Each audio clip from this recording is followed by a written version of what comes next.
മോദി ഈ പറഞ്ഞ മാതിരി നിർത്തിയപ്പോൾ എല്ലാവരും ചോദിച്ചു എന്ത് പറ്റി, മോദി എന്താണ് സീസ് ഫയർ? നമുക്കറിയാം ഈ തടവുകാരെ മെയിൻറ്റെയിൻ ചെയ്യാൻ ക്രേസി അല്ല. ബംഗ്ലാദേശ് യുദ്ധം കഴിഞ്ഞപ്പോൾ നമ്മുടെ അടുത്ത് 85,000 90,000 നമ്മുടെ അടുത്ത് ബംഗ്ലാദേശ് പ്രിസണേഴ്സ് ഓഫ് വാർ ഉണ്ട്. അത് ബ്രിഗേഡിയർ ലെവൽ തൊട്ട് ജവാൻ വരെയുള്ള ലെവലിലെ ആൾക്കാർ നമ്മുടെ അവര് എത്ര കാലം നമ്മൾ തീറ്റിപ്പറ്റിക്കും, അതാണ് നമുക്കറിയാം. അപ്പൊ ഇവരെ എവിടെയെങ്കിലും താമസിപ്പിക്കണം, ഫുഡ് കൊടുക്കണം, അവർക്ക് എന്തെങ്കിലും ചികിത്സ ചെയ്ത് കൊടുക്കണം, ഇതൊക്കെ ഉണ്ടാവും.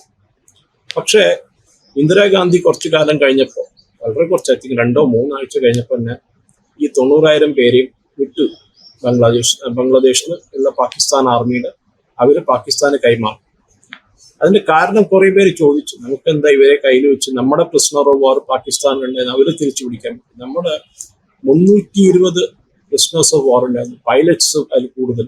പക്ഷെ ആരെയും നമുക്ക് തിരിച്ചു കിട്ടിയില്ല, ഒറ്റ ആളും തിരിച്ചു കിട്ടിയില്ല. ഇത് 71 യുദ്ധത്തിന്റെ കാര്യമാണ് പറയുന്നത്. കൂടുതൽ വാർത്തകളും വിശേഷങ്ങളും നിങ്ങളിലേക്ക് എത്താൻ ABC മലയാളം സബ്സ്ക്രൈബ് ചെയ്യുക, ബെൽബട്ടനും അമർത്തുക.